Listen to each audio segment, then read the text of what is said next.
যে দেশের রাষ্ট্রনায়ক কোরআন দিয়ে রাষ্ট্র পরিচালনা করেন, সেই রাষ্ট্রের মধ্যেই তুমি আমাকে একটা যোগ্য অর্থমন্ত্রী তুমি আমাকে দান করেছো। বলেন না কেন সুবহানাল্লাহ। কোরআন দিয়ে রাষ্ট্র পরিচালনা করলে রাষ্ট্রপ্রধানের হৃদয়ে কার ভয় থাকে? তার অধীনস্থ মানুষদের কার ভয় থাকে? আর আমরা এমনও রাষ্ট্রে বাস করেছি, দেশের জনগণের টাকা কোটি কোটি পাচার হয়ে যায়।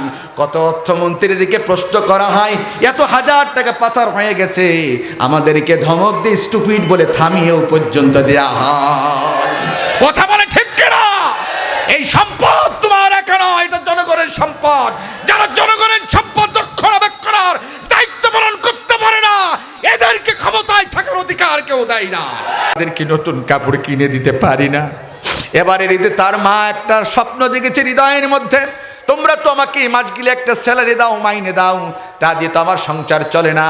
তাই ওই এক মাসের স্যালারিটা যদি এবছর আমাকে এ মাসে আগে দিতে, আমার বাচ্চাদেরকে নতুন কাপড় কিনি, তাদের মুখে হাসি ফোটায়া এবারের ঈদগাহে তাদেরকে সাথে করে নিয়ে যেতাম। ইতি অমর বলতেছি, এই পত্রটা লিখে একটা শালীন ভাষায় দেখেন একটা পত্র বাহকের হাতে তুলে দিয়ে বললেন, যাও এটা কি আমার অর্থমন্ত্রী আবু উবাইদার হাতে তুমি আমার পত্রটা পৌঁছাইয়ে দিবা। একজন পত্রবাহক ওমরের লেখা পত্রটি নিয়ে চলে গেলেন অর্থমন্ত্রী হযরত আবু উবাইদার কাছে, সালাম দিলেন, ডাকতে বললেন না, অর্থমন্ত্রী এই নিন ওমর আপনাকে আত্মজাহানের প্রেসিডেন্ট এই পত্রটা আপনাকে দিতে বলেছেন। হযরত আবু উবাইদা আত্মজাহানের প্রেসিডেন্টের পত্রটা ভক্তি সহকারে হাতে নিলেন এবং পত্রটা খুললেন। পত্রটা খোলার পরে মার্জিত ভাষা শব্দ ব্যবহার দেখে চোখ দিয়ে দর করে পানি পড়ছে। আবু উবাইদা মনে মনে বলে, আমার মতন নগণ্য একটা অর্থমন্ত্রীর কাছে একটা অর্থজাহানের প্রেসিডেন্ট সামান্য এক মাসের অগ্রিম বেতন চাই। এই ওমর যদি, এই জামানার এই ওমর, এই অর্থজাহানের প্রেসিডেন্ট যদি রাষ্ট্র কোষাগার থেকে কোটি কোটি টাকা যদি খরচ করে, এদেশের লোক কেউ কোনো বলার ছিল? জলে ছিল না। পত্রটা পড়ে আর চোখের পানি ছেড়ে দিয়ে দরদর করে কাঁদে আর মনে মনে ভাবে, এই সম্পদ তো আমার একা নয়, এটা তো জনগণের সম্পদ। আমি এক মাসের অগ্রিম বেতন যদি অমরকে দিই, আল্লাহর আদালতের কাজ করায় আমাকে জনগণ যদি প্রশ্ন করে আমি জবাব দিতে পারবো না। এই জন্য অর্থমন্ত্রী হযরত আবু উবাইদা তিনি অর্থ সাথে সাথে তিনি এক মাসের অগ্রিম বেতন পত্রবাহকের হাতে তুলে দিলেন না, বরঞ্চ পত্রের উল্টা পিঠে দুইটা শর্ত দিয়ে দিলেন। এক নাম্বার, আমিরুল মুমিনিন, আমি আপনাকে এক মাসের অগ্রিম বেতন স্যালারি দিতে পারি, শর্ত হলো দুইটা। নাম্বার ওয়ান, আপনি যে আগামী এক মাসে এই পৃথিবীতে বাঁচবেন তার একটা গ্যারান্টি সিকিউরিটি আপনাকে দিতে হবে। নাম্বার দুই, আমিরুল মুমিনিন, যে দেশের জনগণ আপনাকে খেলাফতের মসনদে বসিয়েছে, এই রাষ্ট্রের মানুষগুলো আগামী এক মাস এই চেয়ারে আপনাকে রাখবে কিনা এর একটা বৈধতা নিশ্চয়তা আপনাকে দিতে হবে। যদি আপনি দিতে পারেন তবে আমি অর্থমন্ত্রী হযরত আবু উবাইদা আমি আপনাকে এক মাসের অগ্রিম বেতন দেব, তার আগে দিতে পারবো না। পত্রের উল্টা পিঠে অর্থমন্ত্রী আবু উবাইদা এই দুইটা শর্ত দিয়ে পত্রবাহককে ডাকতে বললেন, যাও এটা ওমরের কাছে গিয়ে তুমি আবার রিটার্ন দিবা। ওদিকে বুক ভরা স্বপ্ন নিয়ে ওমর প্রতীকের মতন পত্রে বসে আছে। আমার বাচ্চাদের জন্য এক মাসের অগ্রিম স্যালারি দেবে, মাইনে দেবে, তা দিয়ে আমার বাচ্চাদেরকে নতুন কাপড় কিনে তাদেরকে খুশি ফুটায়া মুখে হাসি নিয়ে ঈদগার ময়দান নিয়ে যাব। হঠাৎ করে পত্রবাহক এসে সালাম দিলেন, ডাকতে বলেন, আমিরুল মুমিনিন, আপনি আমাকে যেই পত্রটা দিয়েছিলেন সেটা আপনাকে আবার রিটার্ন দিতে বলেছেন, এই নিন। হযরত ওমর পত্রবাহকের কাছ থেকে পত্রটা নিলেন, এরপর পত্রে এটা খুললেন, উল্টা পিঠে দুইটা শর্ত পড়ে দেখে ওমরের চোখ দিয়ে দর করে পানি পড়ে আর সেজদায় পড়ে যে আল্লাহর দরবারে কাঁদে বলে, আল্লাহ, যে দেশের রাষ্ট্রনায়ক কোরআন দিয়ে রাষ্ট্র পরিচালনা করেন, সেই রাষ্ট্রের মধ্যেই তুমি আমাকে একটা যোগ্য অর্থমন্ত্রী তুমি আমাকে দান করেছো। বলেন না কেন সুবহানাল্লাহ। কোরআন দিয়ে রাষ্ট্র পরিচালনা করলে রাষ্ট্রপ্রধানের হৃদয়ে কার ভয় থাকে? তার অধীনস্থ মানুষদের কার ভয় থাকে? আর আমরা এমনও রাষ্ট্রে বাস করেছি, দেশের জনগণের টাকা কোটি কোটি পাচার হয়ে যায়। কত অর্থমন্ত্রীর দিকে প্রশ্ন করা হয়, এত হাজার টাকা পাচার হয়ে গেছে, আমাদেরকে ধমক দিয়ে স্টুপিড বলে থামিয়েও পর্যন্ত দেয়া হয়। কথা বলে ঠিক কিনা? এই সম্পদ তোমার একা নয়, এটা জনগণের সম্পদ। যারা জনগণের সম্পদ রক্ষণাবেক্ষণ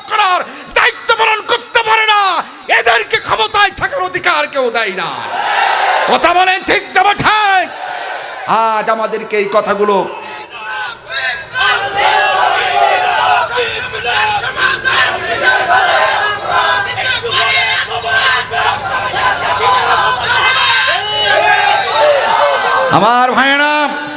আমার ভাইয়েরা আপনাদের কি কষ্ট হয়? আজ ওমরের মতন একজন মানুষ বড় প্রয়োজন ছিল।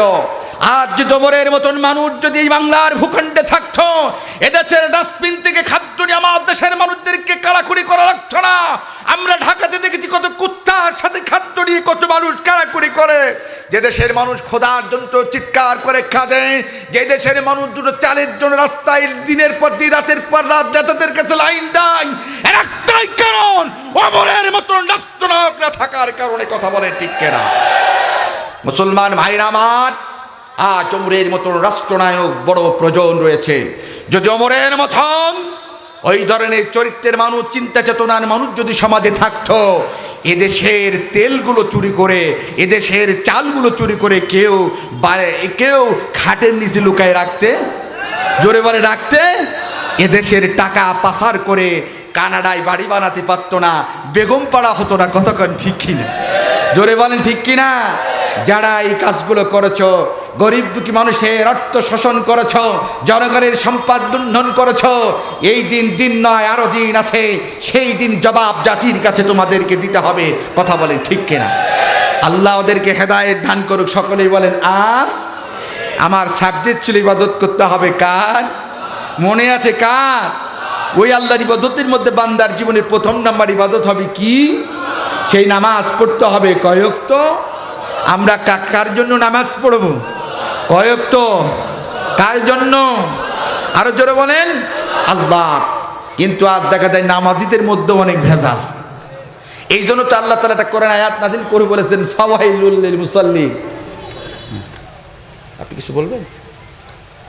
এই জন্যই তো আল্লাহ একটা কোরআন আয়াত নাযিল করে বলেছেন ফাওয়াইলুল লিল মুসাল্লিন। এই পৃথিবীতে এক শ্রেণী তোমরা নামাজি দেখবা, যারা নামাজ পড়বে, বাট ওদের নামাজই পড়বে কিন্তু ওদের নামাজ আমার দরবারে কবুল হবে?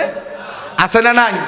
এরম নামাজি আছে না নাই? তারা এদের আজকে এই সংখ্যা এখন বেশি দেখা যাচ্ছে। নামাজ পড়ে কপালে ঘাটি পড়ে গেছে, ডবল হাজি। কি হাজি? আবার দেখা যায় রাস্তায় এরকম ব্যানার নিয়ে দাঁড়িয়ে থাকে যে আমরা ধর্ম নিরপেক্ষ মতবাদে বিশ্বাসী। জোরে বলেন কি লেখা থাকে কি থাকে না? আমরা ধর্ম নিরপেক্ষ মতবাদে বিশ্বাসী। আছে না নাই? অনেক এরকম হাজিদেরকে দেখতে পাই, দাড়ি আর টুপিওয়ালাদেরকে দেখতে পাই, নামাজিদেরকে আমরা সমাজে দেখতে পাই। অনেক এইরকম ইসলামের লেবাসধারীদেরকে দেখতে পাই যারা জাতির সন্তানদেরকে গালি দেয়। কথা বলেন ঠিক কিনা? এই নামাজি তারাই যারা নামাজ পড়ে কপালে ভাটি বানায়, কিন্তু ওই নামাজ আল্লাহ বলছে মুনাফিকি থাকার কারণে কিয়ামত পর্যন্ত কবুল হবে। এরকম নামাজে ছিল রাইসুল মুনাফিকুন আব্দুল্লাহ বিন উবাই। কত বছর নামাজ পড়েছে জানেন রাসূলের পেছনে? আমার মতন আপনার মতন সলিমুদ্দিন কলিমুদ্দিন ইমাম নাই, আল্লাহর নবী ছিলেন ইমাম। সেই রাসূলের পেছনে 1 নয় 2 নয় 12টি বছর নামাজ পড়েছে রাইসুল মুনাফিকুন আব্দুল্লাহ বিন উবাই। আমি আর আপনি কেমন আশিকে রাসূল, যিনি রাসূলের চোখের পানি দেখে চোখে পানি রাখতে পারতেন না। বদরের যুদ্ধের রণাঙ্গনে যারা শাহাদাত বরণ করেছিল মুসলমানেরা আমরা জানি। আর কিছু সংখ্যক কাফের হত্যা হয়েছিল এবং কিছু সংখ্যক কাফেরদেরকে নবীজি বন্দী করেছিলেন। 70 জন কাফেরদেরকে বন্দী করেছিলেন। এই কাফেরগুলোকে যেই বন্দী ঘরের মধ্যে আটকে রাখা হয়েছিল, নবীজি একদিন তাদের দেখার ইচ্ছা পোষণ করলেন। আল্লাহর নবী চাইলেন দেখতে যাব, কিন্তু কাউকে সফর সঙ্গে পাইছিল না। পেয়ে গেলেন আব্দুল্লাহ বিন উবাই ইবনে সুলুলের সাথে দেখা হয়ে যায়।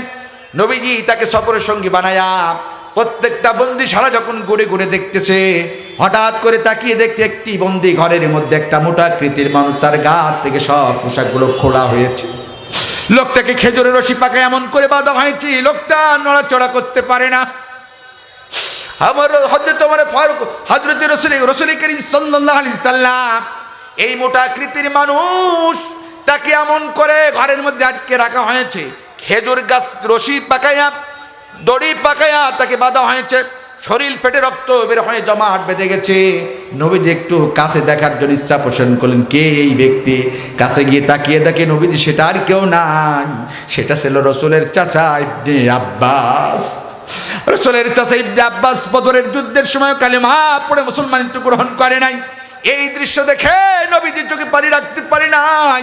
আল্লাহর নবীর চোখটি যখন দরদার দরদার করে পানি পড়তেছে, রাসূলের সাপের সঙ্গে আব্দুল্লাহ ইবনে উবাই ইবনে সুলুল এই দৃশ্য দেখে নিজের গায়ের পোশাকটা খুলে দিয়ে আল্লাহর নবীর চাচার গায়ে পরিধান করে দিয়ে বিশ্ব নবীর কলিজা ঠান্ডা করেছে।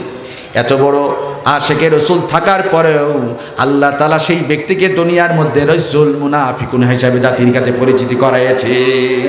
কথা বলে ঠিক কিনা? 12 বছর নামাজ পড়েছে, কোরআন তেলাওয়াত করেছে, হজ করেছে, খানায় কাবা তওয়াফ করেছে, এরপরও তিনি ছিলেন পৃথিবীর মধ্যে রাসূল মুনাফিকুন। যেই ব্যক্তির নসিহত করে গিয়েছিল তার সন্তানদের কাছে, আমি মরে গেলে 2টা ওসিয়ত রসুলকে শোনাই দিবা, এটা যেন রাসূল সাল্লাল্লাহু আলাইহি ওয়াসাল্লাম পালন করে। তার মধ্যে একটা ছিল তার পোশাক যেন কাপড় বানানো হয়, 2 নম্বর তার যেন জানাজা পড়ানো হয়। রসুল ছিলেন রাহমাতাল লিল আলামিন, দয়ার সাগর। রসুল জানাজা পড়ার জন্য প্রস্তুত নিলেন। ওমর বাধা দেওয়ার পরও রসুল শুনলেন না। রসুল যেই না জানাজার নামাজ পড়াচ্ছেন, আল্লাহ আসমান থেকে ওহী নাজিল করে জানিয়ে দিলেন, মুহাম্মদ সাল্লাল্লাহু আলাইহি সাল্লাম ইস্তাগফির লাকুম ইলা আখির লম্বা আয়াত সূরা তাওবার 80 নম্বর আয়াত নাজিল করে আল্লাহ বললেন, মুহাম্মদ সাল্লাল্লাহু আলাইহি সাল্লাম আপনি যদি এই ব্যক্তির জানাজা 70 বারের অধিকে যদি পড়ান, কোশ্চিন কালাম আমি আল্লাহ এই ব্যক্তি জানাজা কবুল করব। জোরে বলেন কবুল করব। অথচ এই ব্যক্তি 12 বছর নামাজ পড়েছে, কোরআন তেলাওয়াত করেছে, খানায় কাবা তওয়াফ করেছে, রাসূলকে মহব্বত করত, তারপরেও এই ব্যক্তির নামাজ কবুল হয়। এর একটাই কারণ। কি কারণ? জোরে বলেন কি কারণ? বলবো নাকি? কারণ ছিল একটা। কারণটা হলো এই হুয়াল্লাযী আরসালা রাসূলাহু বিল হুদা ওয়া দীনিল হক লিইযহিরাহু আলাদ-দীনি কুল্লিহি ওয়ালাউ কারিহাল মুশরিকুন। আল্লাহু আকবার।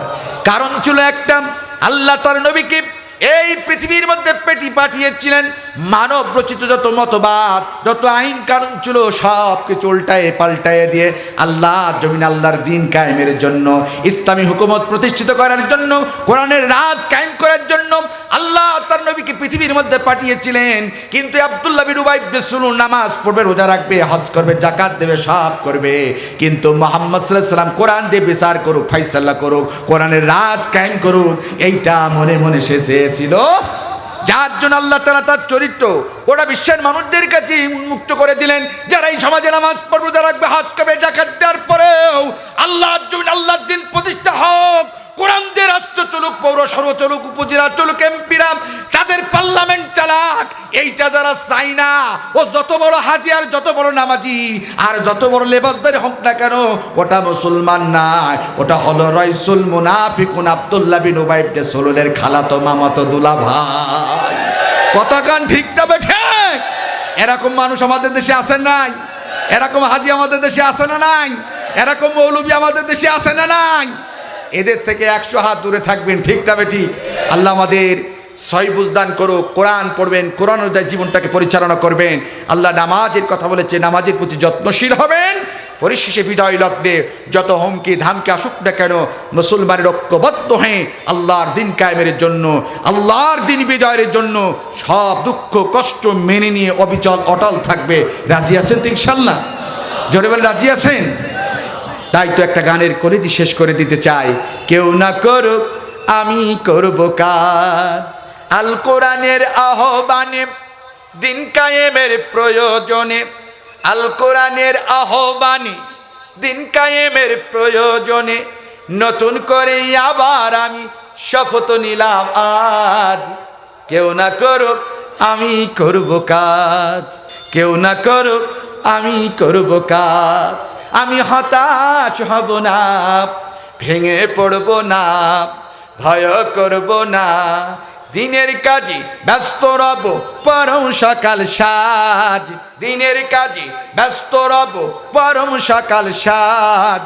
কেউ না করুক আমি করব কাজ, কেউ না করুক আমি করব কাজ। আল্লাহু আকবার বলেন। আল্লাহ আমাদেরকে কবুল করুক, সকলে বলেন আমিন। সকলে সুস্বাস্থ্য কামনা করি।